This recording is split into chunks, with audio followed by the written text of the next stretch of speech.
know I could hold out for a lifetime. Yours and mine, yours and mine. Can't you see me reaching for your lifeline? Your lifeline, your lifeline, your lifeline, your lifeline. Your lifeline, your life,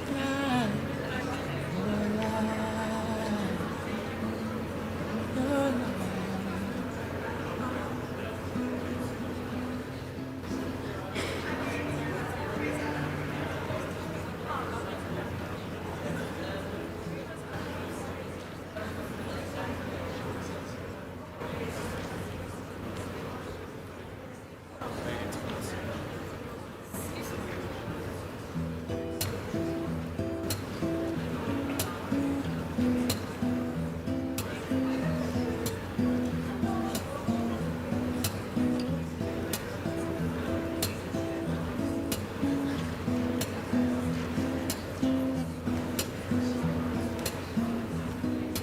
Bring me back my castle in the sand, when the stars were mine.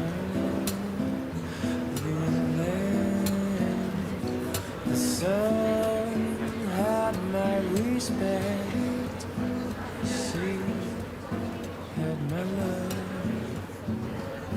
One more for the road, two for the sake of it, three is a wasted crown. I'll dream to be the fool for you and me. Five, am I still alive? 6 o'clock, talk to me.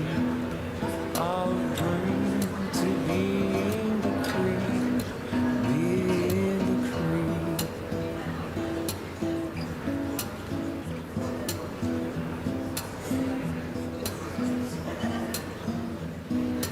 Bring me back my angels in the dark, singing to the pounding of my heart. The sky had my respect, the sea had my love. One more for the road, two for the sake of it, three is it. All right. Good morning, everyone. The session is about to begin. I would like to welcome you all to the Action Dome during this land day. And we will have a series of events today. We have a very packed agenda from the morning all the way to the evening. You will see people like me who will be emceeing through the day to make sure that we don't have any delays and all the events run smoothly. So please bear with us. I would like to now pass the floor to our first moderator of the event and kick off the high-level opening of Land Day. Thank you very much.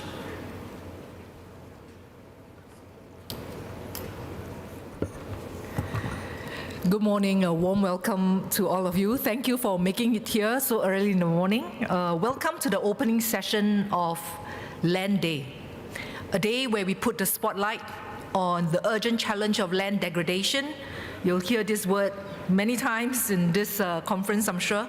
And this affects food security, it affects biodiversity, climate, communities, and health security issues around the world.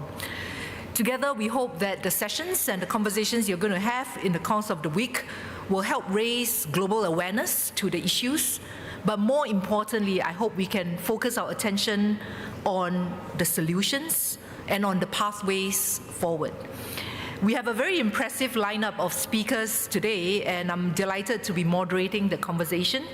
My name is Kim Hui, Managing Director at the World Economic Forum. But before we invite the panelists on stage, I have the pleasure to invite our first keynote speaker, COP Presidency, as well as our host for the UNCCD, His Excellency Abdurrahman Al-Fahi, Minister of Environment, Agriculture and Water, to share his expectations and insights. His Excellency, please.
Let us welcome His Excellency on stage.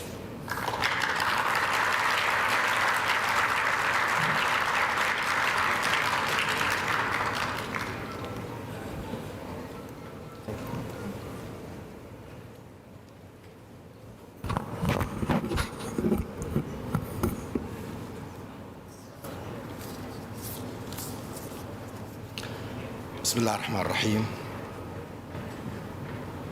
الحمد لله والصلاة والسلام على رسول الله. أصحاب المعالي والسعادة، السيدات والسادة، رؤساء وأعضاء الوفود، الحضور الكرام، السلام عليكم ورحمة الله وبركاته. بداية أرحب بكم جميعا بصفتي رئيسا للمؤتمر الأطراف السادس عشر لاتفاقية الأمم المتحدة لمكافحة التصحر. الحضور الكرام، تمثل استضافة المملكة العربية السعودية لهذا المؤتمر فرصة لاستمرار تعزيز العمل على إعادة تأهيل الأراضي، وهي كذلك مسؤولية لتعزيز أجندة ريو المتعلقة بتدهور الأراضي وتغير المناخ والتنوع الأحيائي بطريقة متكاملة وفعالة. اكتسبت المملكة العربية السعودية خبرة واسعة وتجربة عملية في إعادة تأهيل الأراضي، حيث أطلقت عدة مبادرات في هذا المجال، منها مبادرة السعودية الخضراء التي تحقق من خلالها التآزر بين مكافحة تدهور الأراضي وتعزيز التنوع الأحيائي ومواجهة التغير المناخي. في إطار هذه المبادرة تستهدف المملكة العربية السعودية إعادة تأهيل الأراضي وتخصيص 30% من أراضي المملكة كمناطق محمية، لما لذلك من أثر مباشر على التنوع الأحيائي في الأراضي الجافة وامتصاص الكربون ودمج الحلول القائمة على الطبيعة لخلق فرص مستدامة للأنظمة البيئية. على المستوى الإقليمي، أطلقت المملكة العربية السعودية مبادرة الشرق الأوسط الأخضر بهدف إعادة تأهيل 200 مليون هكتار من الأراضي المتدهورة وتقليل انبعاثات الكربون بنسبة 60%، وتجسد هذه المبادرة نموذجا للتعاون الإقليمي لمواجهة التحديات العالمية. كما تم خلال رئاسة المملكة لمجموعة العشرين إطلاق المبادرة العالمية لحد تدهور الأراضي بهدف تقليل الأراضي المتدهورة بنسبة 50% بحلول العام 2040. من هنا نؤكد على أهمية أن المملكة عازمة على البناء على هذه الخبرة والدفع بهاتين الأولويتين إلى الأمام من خلال قيام مؤتمر الأطراف السادس عشر، وذلك بهدف تعزيز الأجندة العالمية لإعادة تأهيل الأراضي لضمان الأمن الغذائي والمائي والحفاظ على النظم البيئية، وكذلك الالتزام بتعزيز التكامل على جميع الأصعدة بما في ذلك القطاعين العام والخاص. على مدار العامين المقبلين ستقود المملكة العربية السعودية الجهود لبناء قدرة الشراكات على تحويل هذه الطموحات إلى تأثير قابل للقياس. وتعد المبادرات البيئية التي أطلقتها المملكة العربية السعودية مثل السعودية الخضراء والشرق الأوسط الأخضر والمبادرة العالمية للحد والتدهور الأراضي لمجموعة ال20 نموذجا حيا يثبت بأنه يمكن للاستدامة البيئية أن تسير جنبا إلى جنب مع التنمية الاقتصادية والاجتماعية. في الختام وأؤكد لكم جميعا بأن هذه النماذج هي تتطلب يتضافر الجهود والعمل المشترك، وبينما نتجه في العام المقبل نحو مؤتمر الأطراف 30 لاتفاقية الأمم المتحدة بشأن تغير المناخ لنجعل إرث الرياض قائم على نهج شامل وتعاوني للإسهام في صنع تقدم ملموس لأجندة ريو 3 وبناء مستقبل لإعادة تأهيل الأراضي. والسلام عليكم ورحمة الله وبركاته.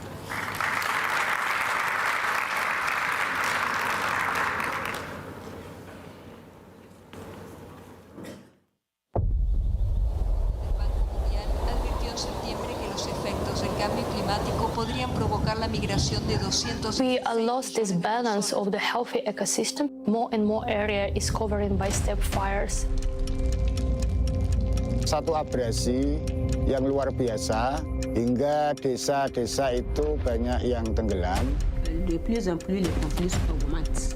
Unless we understand that, this will be getting worse and worse. But that doesn't tell the whole story. You can see this as the front line against climate change.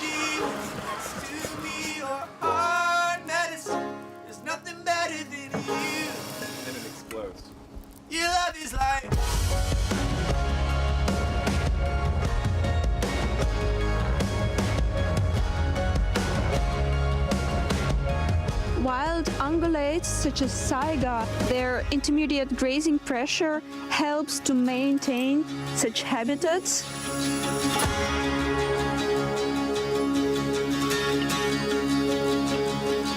Restaurar a floresta não é fácil.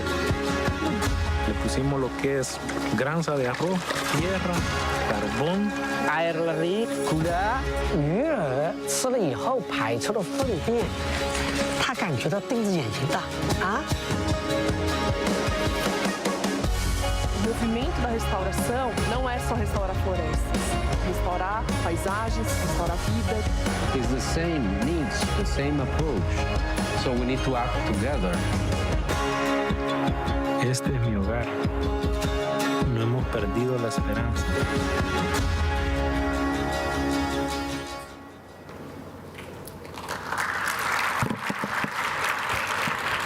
Thank you. I had a meeting with His Excellency Minister yesterday, and he told me we have to focus on action. So it's really good that we start off with a video to show us land restoration efforts that's already happening on the ground. It tells us that it's possible if we focus our attention and efforts to it.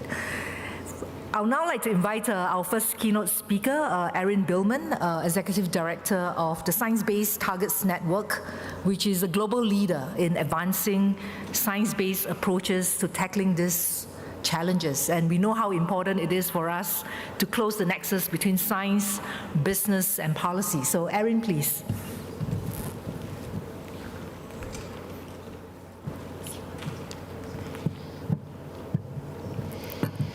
Hi, everyone. Nice to see you.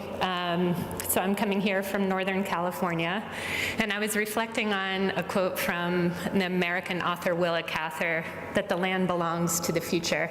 And as I think about everyone here today, we're all stewards of the land on behalf of our collective future. And what do we want that future to hold? I've been participating in the different conventions, and we share a common goal for an equitable, net zero, nature-positive future. And land is key for all three of these interconnecting goals. And on land, we know we need to do three things. We need to avoid land degradation and maintain intact land ecosystems. That includes not only forests, but also grasslands, peatlands, wetlands, mangroves, and so on. We need to reduce negative impacts on land, and we need to take action to restore and regenerate degraded land. And so how can we ensure that the land restoration goals are integrated into corporate and national sustainability strategies? I will begin with corporate strategies in particular, because this is where we work with Science Based Targets Network. First, we start with ensuring a holistic framework that helps a company assess its impacts and dependencies on nature, and that includes combating climate change, land degradation, and desertification, because it's all interconnected. Then we provide a consistent, credible approach to defining how much is enough, or how much is at least enough for companies to do their part to reduce their negative impacts and grow their positive impacts in alignment with the global goals from the CCD, the CBD, and UNFCCC. Science-based targets, which by definition are measurable and time-bound, equip companies to contribute their part to achieving these goals, including the land degradation neutrality by 2030. And then lastly, and Razan may touch on this with respect to TNFD, together we ensure transparency and accountability by requiring companies to disclose their targets. So why do measurable targets matter? Because companies manage what they measure, and data shows that companies with quantitative targets reduced their negative impacts compared to those without targets. And examples exist on this front for both greenhouse gas emissions as well as air pollution reductions. And then countries and other governing societal structures like cities can use this information for consistency, for comparability, for incentives and penalties. Measurable targets can also enable companies and governments to align their actions to drive collective progress. For example, by leveraging synergies between private sector commitments and national targets set through the Land Degradation Neutrality Target Setting Program. Leading companies are taking action because they recognize their dependence on land. It is fundamental to business resilience. As of last month, we announced in Cali, Colombia, Kering is the first company to publicly adopt science-based targets for land and freshwater. These are measurable time-bound goals that ensure no conversion of natural ecosystems, reduction of their land footprint, and contributing to landscape engagement that will achieve substantial improvement in ecological and social conditions by 2030. Looking to the future, I take inspiration from people continuing to break records for human feats, like the world's fastest marathon. May this be the Olympics for our collective future, where we strive to reach past our historical limits to do the equivalent of breaking records by setting, meeting, and exceeding our land restoration goals. Thank you.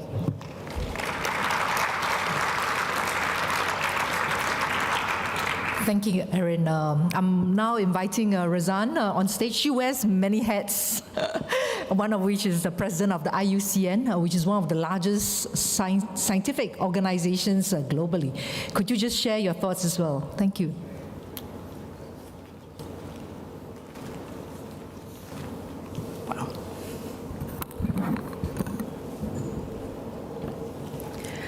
بسم الله الرحمن الرحيم. Assalamu alaikum wa rahmatullahi wa barakatuh. It is really such a privilege to be here today at the opening of the Land Day.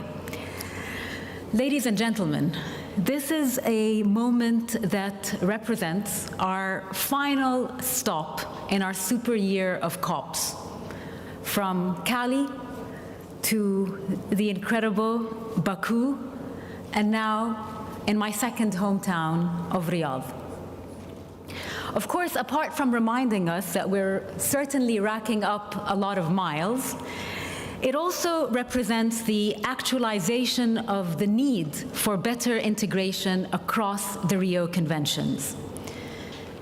The esteemed speakers that spoke before me, and of course the esteemed panel that we're going to hear from now,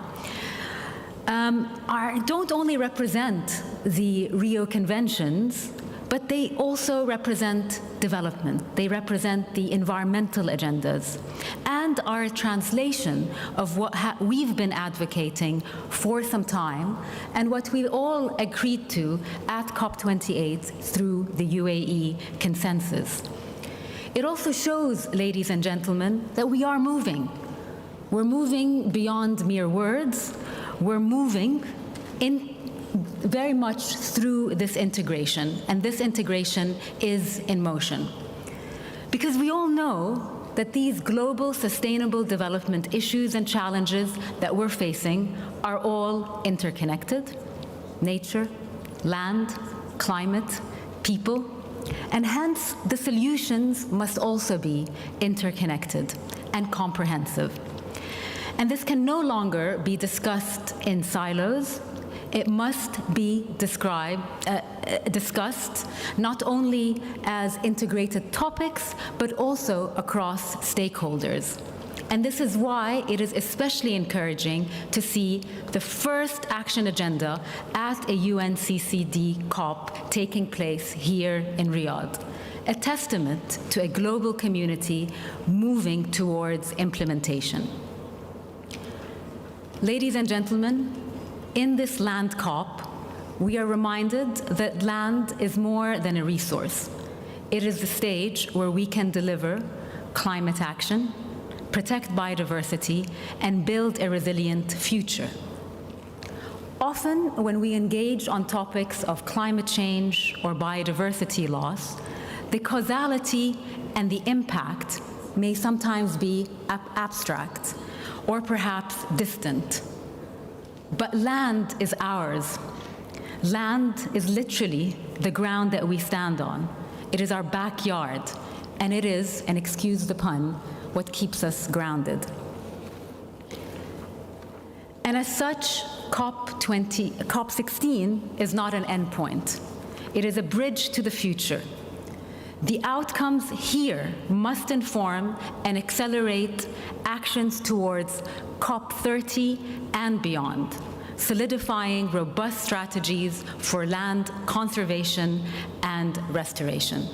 Thank you very much for your attention, and looking forward to our journey in this integration and using really land as an emblem that brings all the Rio Conventions together. Thank you very much for your attention.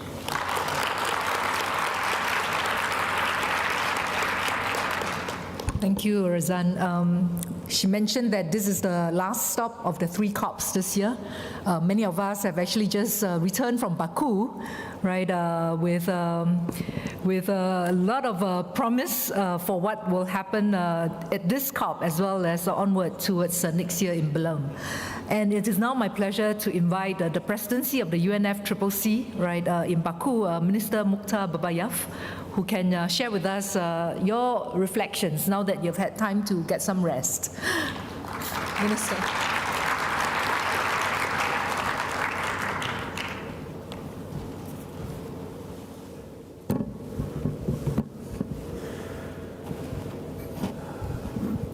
Good morning, Excellencies, distinguished colleagues, dear friends.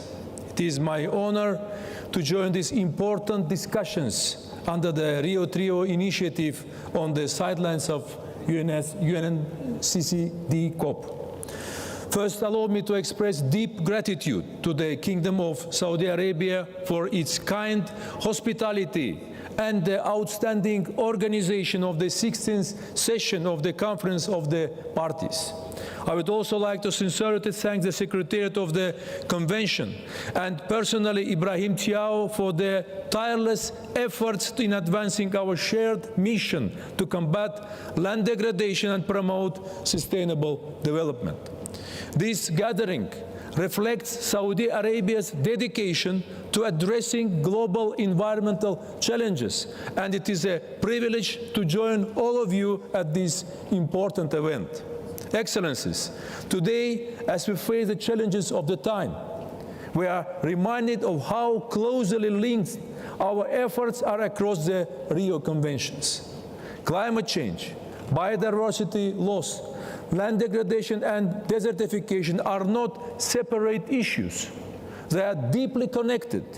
demanding integrated and unified responses.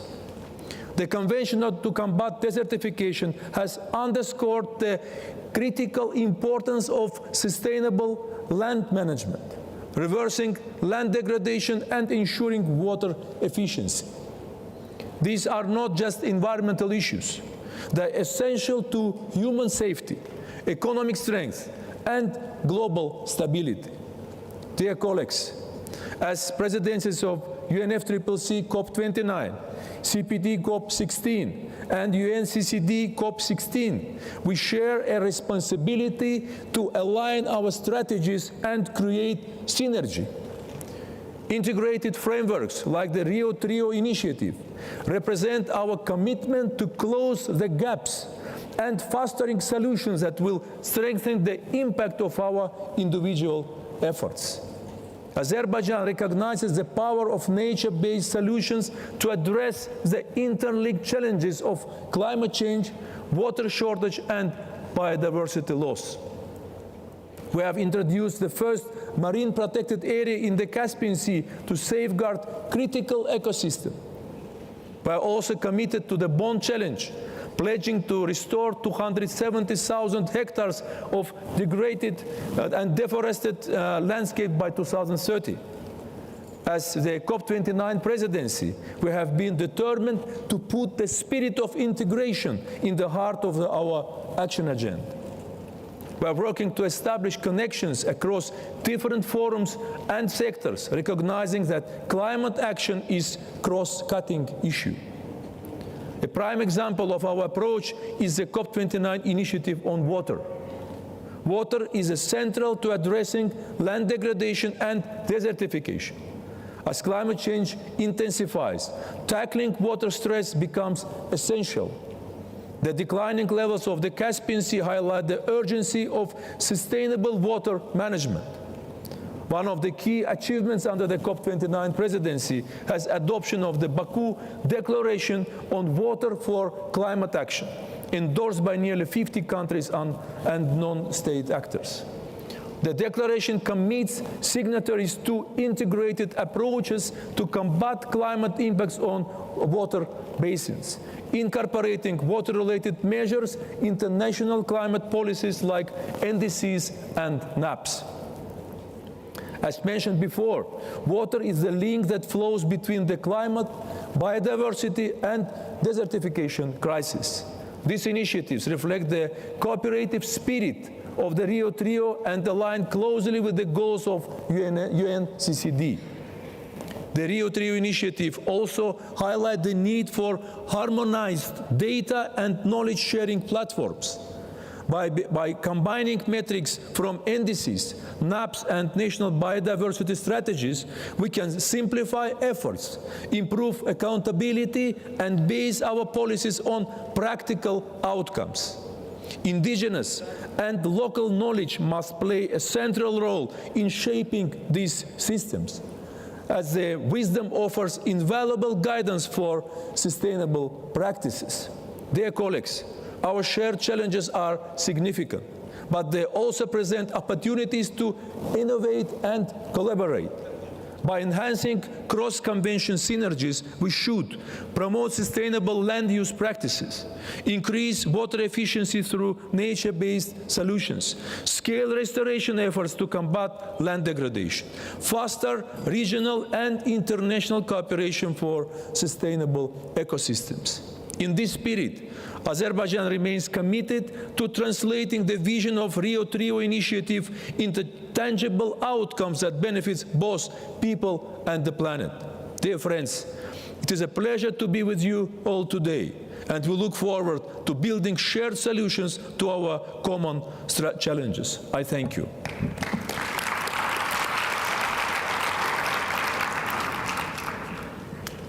Thank you, Minister. One of the key highlights for me during the New York Climate Week was actually the launch of the Rio Trio, an integrated environment initiative, where the three COPs, the secretariats as well as the presidencies, came together to say, look, let's work together to bring forward the whole environmental impetus and to mobilize financing, communities around the solutions.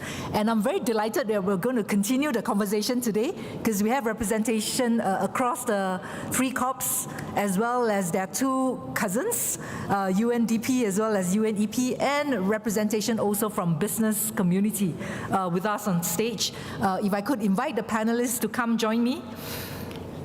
We have His Excellency Dr. Osama Fakiha, who is the Deputy Minister of Environment, Agriculture and Water from Saudi Arabia. Andre Mirza, Deputy Executive Secretary of the UNCCD. Astrid Shoemaker, who is Executive Secretary for Biodiversity. I'll call it for short UNCBD. Akim Steiner, Administrator of the UN Development Program. Susan Gardner, Director of the UN Environment Program. Diane Holdorf, who is going to represent the business community from the World Business Council for Sustainable Development. Let's give them a warm welcome.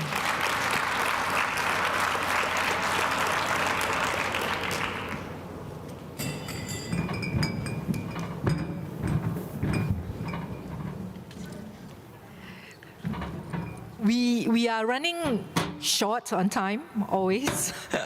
But so I would encourage you to also keep your comments brief, right, and to the point. If I could start with His Excellency Osama, right? Saudi Arabia, you've just taken over the reins from Côte d'Ivoire for the leadership of the land agenda. And we're very interested to hear your perspectives on how you plan to take this agenda forward. What are your ambitions and plans? And how can the international community support these efforts? Thank you very much. I think the first priority for us is raise global awareness about the importance of land and the severity of land degradation, desertification, drought. Really, in the public perception, they think this convention is about arid countries, hyper-arid, about the deserts.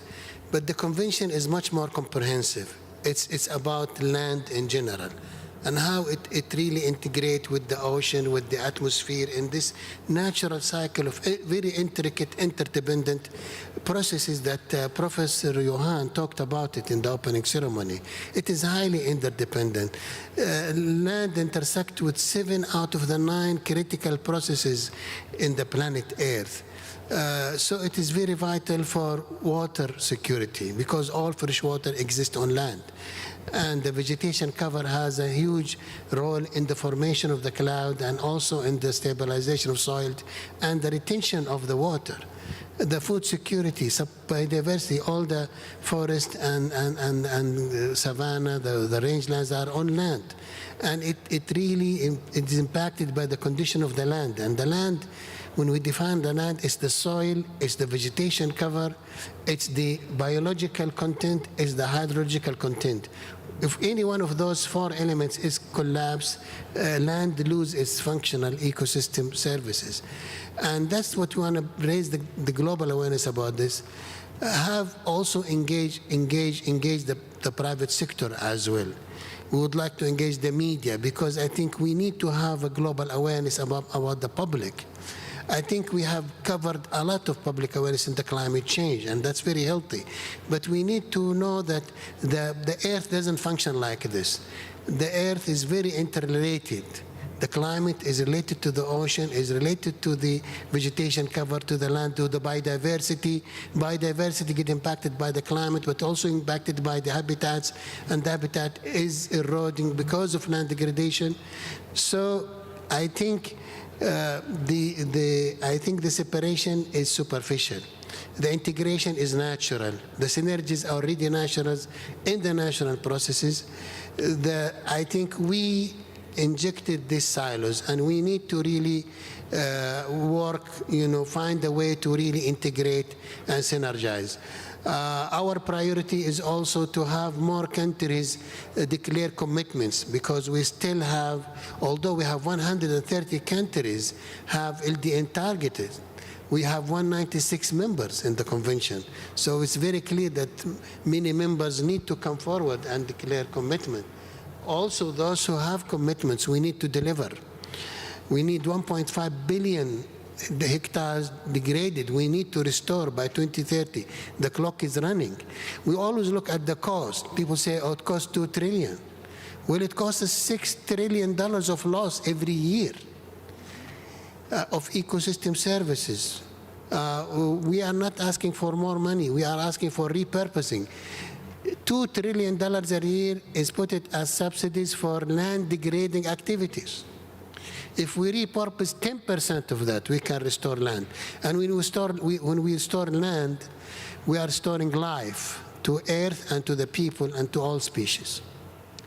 Thank you. That provided a very good overview of the issues. And if I could just turn to Andre, because Dr. Osama spoke about land, connecting it to the other environmental issues.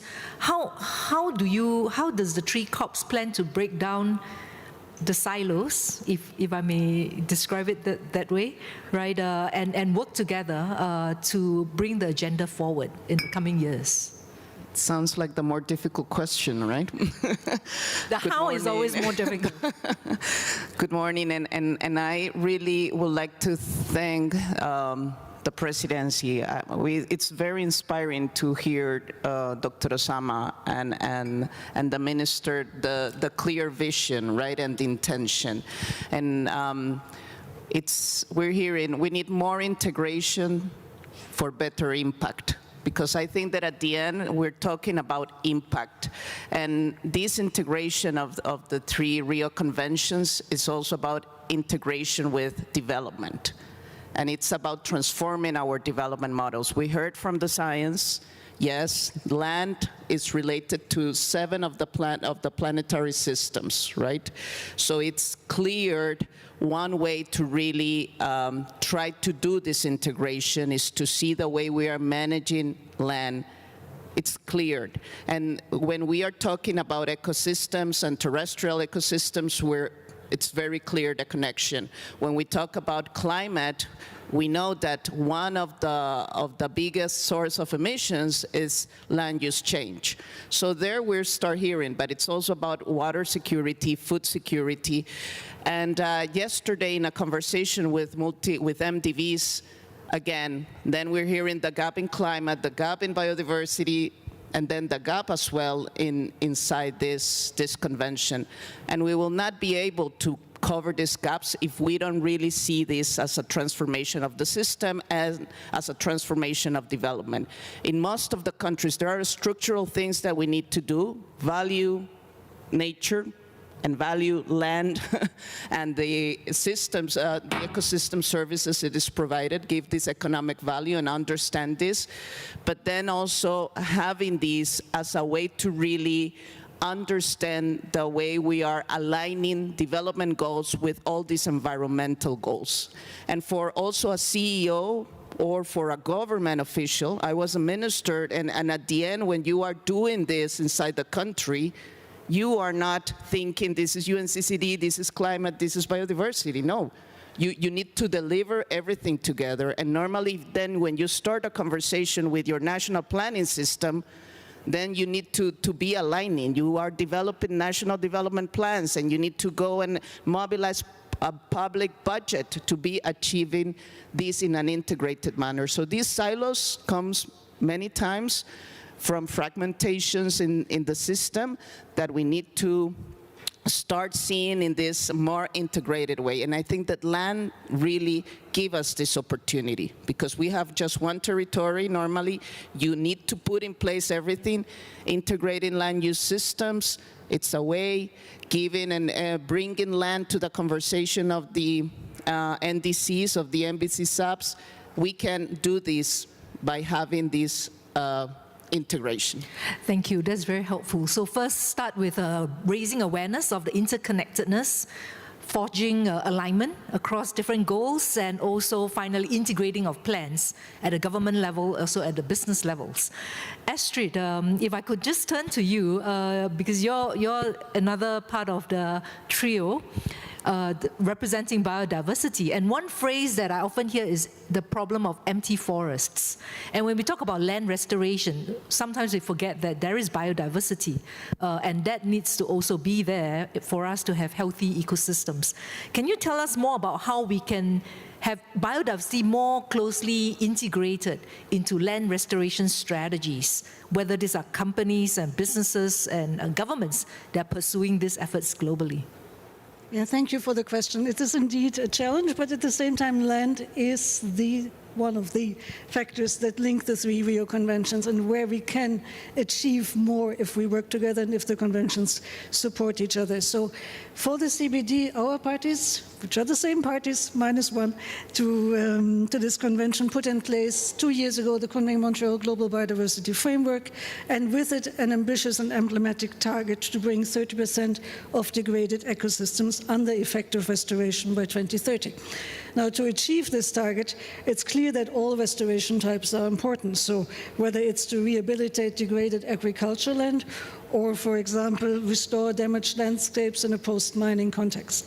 But as we do so, and as you've just said, there is indeed a risk that biodiversity gets forgotten, especially when we have large-scale restoration programs, because integrating biodiversity makes matters sometimes more complicated. So it means, as several speakers, including COP29 president, has been saying, it means integrating traditional knowledge. It means integrating local communities, often also developing innovative approaches. So there is a temptation to focus maybe just on carbon sequestration, or to say, well, we have this ambitious target to plant 30 billion million something trees here and there, and to just go and plant them and be fast about it rather than be comprehensive and holistic. So how do we counter that? Well, the first thing is, of course, we, and especially we in the Convention on Biological Diversity, we need to better explain what biodiversity entails, and more than anything, we need to debunk the persistent perception that restoring biodiversity cannot go hand in hand and happen at the same time as working on land. So, I mean, that is one of the big misperceptions we need to work on. And of course, we also need to be clear about the economics of restoration initiatives, and that holistic ones that have multiple purposes in mind actually yield much greater benefits. Now, in practice, everything depends here on location and circumstances, but any land restoration project should really start by looking at soil biodiversity. And then when we enhance agricultural production, for example, we should give preference to local and climate-adapted varieties of crops, and at the same time then supporting genetic diversity and thereby increasing resilience for the benefit of all.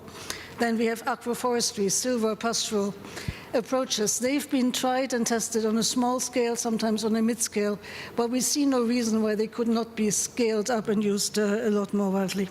And then we need to see biodiversity also as a way to increase ecosystem resilience to drought and climate change. So again, everything hangs together, and it's about increasing the productiveness and other services that land can provide. So we have lots of practical solutions at hand.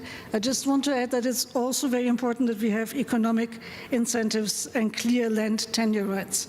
And to come back to the issue of involving indigenous people, because it's so important, in the CBD we've just adopted a whole range of decisions to strengthen the voice of indigenous people, and one of the first things our new indigenous people and local communities subsidiary body needs to look at is indeed how we can support the protection and restoration practices of these groups. So many restoration initiatives will have multiple benefits, but we're not documenting it. And here's another thing that the conventions could do together, and the secretariats could work together so that all these benefits are better known. So it's a conversation that needs to continue, and we're happy to do that. Thanks. Thank you, Astrid. In fact, one of the key outcomes from Kali this year was the institutional engagement of indigenous communities in the conversations. And this is a good segue for me to turn to Akim Steiner from UNDP, because we know that we cannot pursue environmental strategies without a development agenda. And what I would like to probe you on is really the innovations that you've seen, because you're also known to be the champion of innovations globally in your development efforts. Could you share your thoughts as well?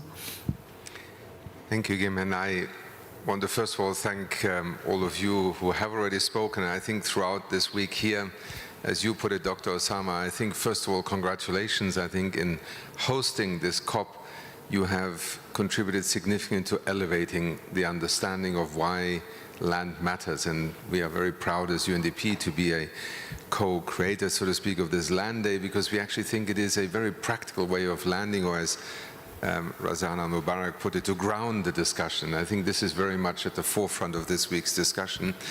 So maybe it has taken us too long to move from the verticals that we established in Rio, the 3 conventions, and for a long time they became, if you want, the gathering grounds for different communities, whether scientists or managers or government departments. And the fact that we are now talking after 30 years of a Rio trio, we are looking for synergies, I think is very much an expression of that sense that, yes, at a certain point you need to focus on the specifics of a challenge, but if it becomes a vertical way of thinking, you miss the point. Nowhere else is this more visible when you start talking about land. First of all, many people still think of land as something that you walk on and you build on.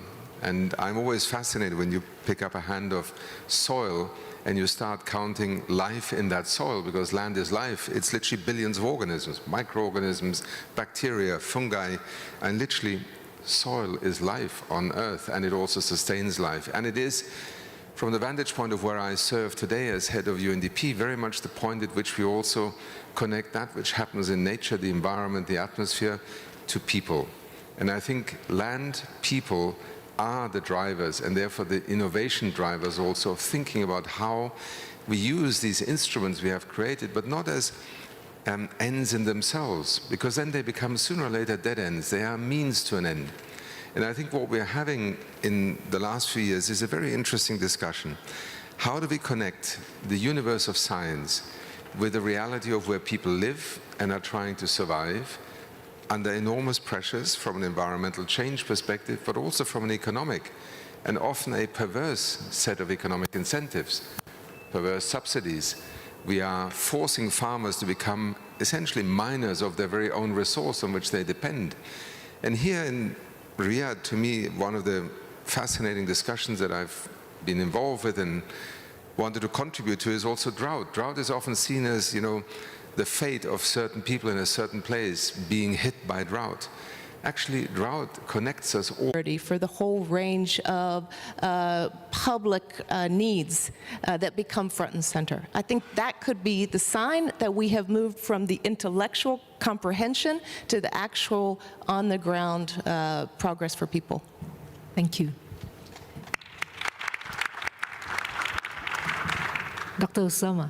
Well, I think it's more of a wish. I think it goes down to really sustainable production and consumption. And I think on the production now, we are rewarding mass production. We are rewarding really price. And that makes it very challenging for the businesses because it's a cutthroat competition. And I think we need to reward sustainability in the production. And that will really help us on the climate, on biodiversity, on the pollution, because if integrate environmental sustainability into production, I think that will help us a lot.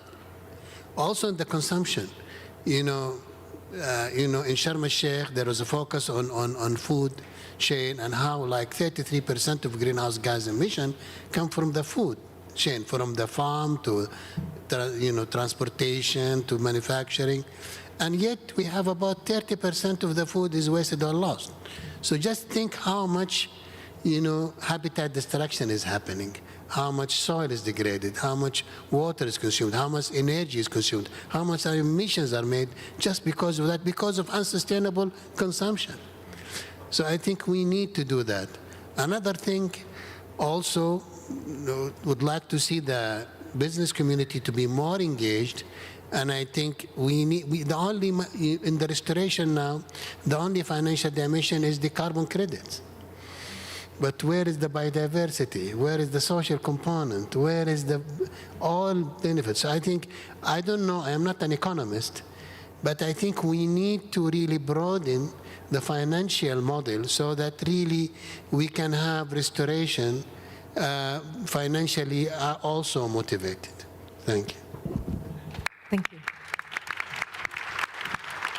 Andre? Belem. I think we have the opportunity to come with some integrated plans with some countries that can deliver enhanced NDCs based on these integrated plans. I think it will be great to see maybe an NDC with a map. This will help us a lot to give alignment to the different goals, and it's a practical element. And there are countries that are saying, we want to do this. So cousins, let's support these countries because there is appetite for this. Then, and this will be giving right signals. This will be enabling good and policy coherence, that it is what we also need to push in this process. So if we can have these plans, it will be very instrumental for this policy alignment. Second, the Riyadh Action Agenda can really catalyze a big movement on restoration. I think that this 1.5 billion hectares is a clear goal. And I think that here we can mobilize more this private sector, these communities, and we can be then saying good news, because there are a lot of good things happening, colleagues. And sometimes we're just putting the focus on all the challenges or the conflicts, but there are a lot of innovations, commitments, appetite, and we need to bring the light and scale up those solutions. So I think that in coming out from Riyadh, and I'm expecting good outcomes and good energy of coming out from this to also elevate what we will be achieving in Belem. So this 1.5 billion hectares and the Riyadh Action Agenda contributing to this, and some integrated plans that countries can have with their enhanced NDCs. Thank you. Astrid? It's an interesting family where all cousins agree, so that's a bit unusual. But Parties and Kali said the magic words, potential joint work program of the Rio Conventions. So if we can take a step towards that in Belem, that will be a success for us. And I think also very much moving away in our COPs from just always negotiating new decisions to recognizing that we have a lot in place that needs to be implemented. So having this joint work program, looking at champions that bring already things together, and we have many, showcasing that, and looking also at the two elephants in the room, and they've both been mentioned. One, unsustainable consumption and production as the common driver for everything we look at. And second, subsidies, harmful subsidies, and how we can repurpose them in a socially mindful way. And if we can achieve that, then we would have taken a big step forward. Thanks. Thank you. And it is great that they're all signing up to do some homework. And Diane, if you can have the last word. Thank you. Three things. The goal, integrated, aligned, enabling policy that makes it really clear for business and everyone else to be able to move faster on our shared goals. The goal, more countries and businesses coming together with committed funds for co-investment in specific locations where we know the priority needs are. And the commitment, businesses delivering progress into Belem that shows our integrated work in finding these solutions and delivering the action that's needed. Thank you. We've come to the end of the session. I want to thank all of you for being here with us. Thank you for your attention, and thank you to the panelists for generously sharing your insights. Thank you all.